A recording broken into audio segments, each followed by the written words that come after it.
ನಮಸ್ತೆ ವೀಕ್ಷಕರೇ, ನೋಡಿ ನಾನು ನಿಮ್ಮ ರವೀಂದ್ರ ಭಟ್ ಮಾತನಾಡ್ತಾ ಇರ್ತಕ್ಕಂಥದ್ದು. ನೋಡಿ, ಇಷ್ಟಪಟ್ಟಂತಹ ವ್ಯಕ್ತಿ ತುಂಬ ಸತಾಯಿಸ್ತಾ ಇದ್ದಾನೆ ಗುರುಗಳೇ, ಹೇಳಿದ್ದ ಮಾತನ್ನು ಕೇಳ್ತಾ ಇಲ್ಲ, ಬರೇ ಆತನಿಂದ ನಮಗೆ ತೊಂದರೆಗಳೇ ಆಗ್ತಾ ಇದೆ, ನಮಗೆ ನಡು ನೀರಿನಲ್ಲಿ ಕೈ ಬಿಟ್ಟು ಹೋಗಿದ್ದಾನೆ. ಎಷ್ಟು ನಾವು ಪ್ರಯತ್ನವನ್ನು ಪಟ್ಟರೂ ಕೂಡ ಆ ವ್ಯಕ್ತಿ ಮತ್ತೆ ಮರಳಿ ನಮ್ಮ ಹತ್ರ ಬರ್ತಾ ಇಲ್ಲ ಅನ್ನೋಂಥವ್ರು ನೋಡಿ, ಈ ಒಂದು ಸರಳವಾದಂತಹ ಒಂದು ತಂತ್ರವನ್ನು ನೀವು ಮಾಡಿ ನೋಡಿ ವೀಕ್ಷಕರೇ. ಇಷ್ಟಪಟ್ಟಂಥವರಾಗಿರ್ಬೋದು, ಪ್ರೇಮಿಗಳಾಗಿರ್ಬೋದು, ಅಥವಾ ಗಂಡ ಹೆಂಡತಿ ನಡುವೆ ವಿರಸ ಕಲಹ ವಾಗ್ವಾದಗಳಾಗಿ ಏನಾದರೂ ಗಂಡ ಹೆಂಡತಿ ನಡುವೆ ಏನಾದರೂ ಸಮಸ್ಯೆಗಳಾಗಿದ್ದರೆ ಅಂಥವರು ಕೂಡ ಈ ಒಂದು ತಂತ್ರಸಾರವನ್ನು ಮಾಡೋದರಿಂದ ಖಂಡಿತವಾಗಿಯೂ ನೀವು ಇಚ್ಛೆ ಪಟ್ಟಂತಹ ವ್ಯಕ್ತಿ ನಿಮ್ಮ ಬಳಿ ಸಾಧ್ಯವಾದಷ್ಟು ಅತಿ ಶೀಘ್ರದಲ್ಲಿ ಮರಳಿ ಬರುತ್ತದೆ, ಗ್ಯಾರಂಟಿ. ನೋಡಿ, ನೀವೇನು ಮಾಡಬೇಕಾಗಿಲ್ಲ ವೀಕ್ಷಕರೇ, ಶುಕ್ರವಾರ ಅಥವಾ ಮಂಗಳವಾರದ ದಿನ, ಆಯಿತಾ? ನೋಡಿ, ಶುಕ್ರವಾರ ಅಥವಾ ಮಂಗಳವಾರದ ದಿನ ನೀವು ಪ್ರಾತಃಕಾಲ ಅಂದರೆ ಬೆಳಗ್ಗಿನ ಜಾವನೆ ನೀವು ಎದ್ದೇಳಬೇಕಾಗತ್ತೆ, ಆಯಿತಾ? ಬೆಳಗ್ಗಿನ ಜಾವನೆ ನೀವು ವೀಕ್ಷಕರೇ ಎದ್ದು ನೀವು ಮಾಡಬೇಕಾಗಿರೋಂಥ ಕೆಲಸಗಳೇನಪ್ಪ ಅಂತ ಹೇಳಿದ್ರೆ, ನಿಮ್ಮ ಒಂದು ಕಾರ್ಯಗಳನ್ನೆಲ್ಲ ನೀವು ಮುಗಿಸ್ಕೊಂಡು ಶುಭ್ರವಾಗಿ ನೀವು ಸ್ನಾನವನ್ನು ಮಾಡಿ ನಿಮ್ಮ ಮನೆಯ ಹತ್ತಿರದಲ್ಲಿ ಇರ್ತಕ್ಕಂತಹ ಕನ್ನಿಕಾ ಪರಮೇಶ್ವರಿ, ಆಯಿತಾ? ಕನ್ನಿಕಾ ಪರಮೇಶ್ವರಿಯ ದೇವಸ್ಥಾನಕ್ಕೆ ನೀವು ಹೋಗ್ಬಿಟ್ಟು ಬನ್ನಿ, ಆಯಿತಾ?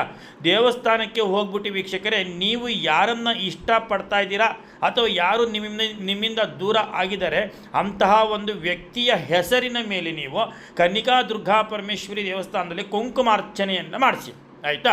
ಆ ಕುಂಕುಮ ಅರ್ಚನೆಯನ್ನು ಮಾಡಿಸಿದ ನಂತರ ಆ ಕುಂಕುಮವನ್ನು ನೀವು ಮನೆಗೆ ತಗೊಂಡ್ಬನ್ನಿ ವೀಕ್ಷಕರೇ.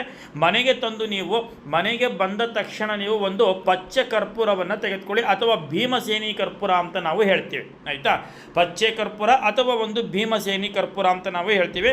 ಈ ಕರ್ಪೂರವನ್ನು ನೀವು ಮನೆಗೆ ತಂದು ಮನೆಯಲ್ಲಿ ನೀವು ಸಂಪೂರ್ಣವಾಗಿ ಚೆನ್ನಾಗಿ ನೀವು ಆ ಕುಂಕುಮ ಅಂದರೆ ಅರ್ಚನೆಯನ್ನು ಏನು ಮಾಡಿಸಿರ್ತೀರ ನೀವು, ಆ ಕುಂಕುಮ ಮತ್ತು ಆ ಭೀಮಸೇನಿ ಕರ್ಪೂರ, ಆ ಭೀಮಸೇನಿ ಕರ್ಪೂರದ ಮೇಲ್ಭಾಗದಲ್ಲಿ ನೀವು ಇಷ್ಟಪಟ್ಟಂಥವರು ಅಥವಾ ನಿಮ್ಮಿಂದ ದೂರ ಆಗಿರ್ತಕ್ಕಂಥ ವ್ಯಕ್ತಿ ಹೆಸರನ್ನು ಬರೆದ್ಬಿಟ್ಟು ಆ ಅರ್ಚನೆ ಮಾಡಿದ ಕುಂಕುಮವನ್ನು ಅದರಲ್ಲಿ ಸಂಪೂರ್ಣವಾಗಿ ಮಿಶ್ರಣ ಮಾಡಿ ಚೆನ್ನಾಗಿ ನೀವು ಅದನ್ನು ಕುಟ್ಟಿ ಅರಿಬೇಕು ಅದನ್ನು, ಆಯಿತಾ? ಅರಿದ್ಬಿಟ್ಟು ವೀಕ್ಷಕರೇ, ನೀವು ಅದರಲ್ಲಿ ಸ್ವಲ್ಪ ಒಂದು ಸಾಸಿವೆ ಎಣ್ಣೆಯನ್ನು ನೀವು ಹಾಕಿ, ಆಯಿತಾ? ಒಂದು ಸ್ವಲ್ಪ ಪ್ರಮಾಣದ ಸಾಸಿವೆ ಎಣ್ಣೆಯನ್ನು ಹಾಕ್ಬಿಟ್ಟು ಸಂಪೂರ್ಣವಾಗಿ ನೀವು ಆ ಸಾಸಿವೆ ಎಣ್ಣೆ ಮತ್ತು ಆ ಕರ್ಪೂರ ಮತ್ತು ಕುಂಕುಮ ಸಂಪೂರ್ಣವಾಗಿ ಚೆನ್ನಾಗಿ ಮಿಶ್ರಣ ಮಾಡಿ ಬಂದಂತಹದ್ದು ಏನಿದೆ ನಿಮಗೆ ಅವಶೇಷಗಳೇನಿರ್ತವೆ ಅದನ್ನು ನೀವು ನಿಮ್ಮ ಹಣೆಗೆ ಹಚ್ಕೊಂಡು ಹೋಗಿ ವೀಕ್ಷಕರೇ. ಖಂಡಿತವಾಗಿಯೂ ನೀವು ಇಚ್ಛೆ ಪಟ್ಟಂತಹ ವ್ಯಕ್ತಿ ನಿಮ್ಮ ಬಳಿ ಬರೋದರಲ್ಲಿ ಯಾವುದೇ ಥರದ್ದು ಡೌಟ್ ಇಲ್ಲ. ಇದನ್ನು ಪ್ರೇಮಿಗಳಾಗಿರ್ಬೋದು, ಗಂಡ ಹೆಂಡತಿಯಾಗಿರ್ಬೋದು, ಅಥವಾ ಇಷ್ಟಪಟ್ಟಂಥವರು ಏನಾದರೂ ಸುಖ ಸುಮ್ಮನೆ ದೂರ ಹೋಗಿದ್ದಾರೆ ಅನ್ನೋಂಥವ್ರು ಈ ಸರಳವಾದಂತಹ ಒಂದು ತಂತ್ರ ಪರಿಹಾರವನ್ನು ಮಾಡಿ ನೋಡಿ. ಖಂಡಿತವಾಗ್ಲೂ ನೀವು ಇಚ್ಛೆಪಟ್ಟಂಥ ವ್ಯಕ್ತಿ ನಿಮ್ಮ ಬಳಿ ಬರೋದ್ರಲ್ಲಿ ಯಾವುದೇ ಥರದ್ದು ಡೌಟ್ ಬೇಡ ವೀಕ್ಷಕರೇ, ಆಯಿತಾ? ಗೊತ್ತಾಯ್ತಲ್ಲ? ಮೊದಲಿಗೆ ಕನ್ನಿಕಾ ಪರಮೇಶ್ವರಿ ದೇವಸ್ಥಾನಕ್ಕೆ ಹೋಗಿ ನೀವು ಇಷ್ಟಪಟ್ಟಂಥ ವ್ಯಕ್ತಿ ಹೆಸರಲ್ಲಿ ತಾಯಿಗೆ ನೀವು ಕುಂಕುಮ ಅರ್ಚನೆಯನ್ನು ಮಾಡಿಸಿ ಆ ಕುಂಕುಮವನ್ನು ಮನೆಗೆ ತಂದು ಒಂದು ಕರ್ಪೂರದ ಮೇಲೆ ನೀವು ಇಷ್ಟಪಟ್ಟಂಥವರ ಹೆಸರನ್ನು ಬರೆದ್ಬಿಟ್ಟು ಆ ಕುಂಕುಮ ಮತ್ತು ಕರ್ಪೂರ ಮತ್ತು ಅದರ ಜೊತೆಯಲ್ಲಿ ಸ್ವಲ್ಪ ಸಾಸಿವೆ ಎಣ್ಣೆಯನ್ನು ಹಾಕಿ ಚೆನ್ನಾಗಿ ಕುಟ್ಟಿ ಅರೆದು ಅದನ್ನು ಮಿಶ್ರಣ ಮಾಡಿ ಹಣೆಗೆ ಇಚ್ಕೊಂಡು ಹೋಗಿ ನೀವು ಖಂಡಿತವಾಗಲೂ ಇದರಿಂದ ನೀವು ಇಷ್ಟಪಟ್ಟಂಥ ವ್ಯಕ್ತಿ ನಿಮ್ಮ ಬಳಿ ಬರ್ತಾರೆ ವೀಕ್ಷಕರೇ.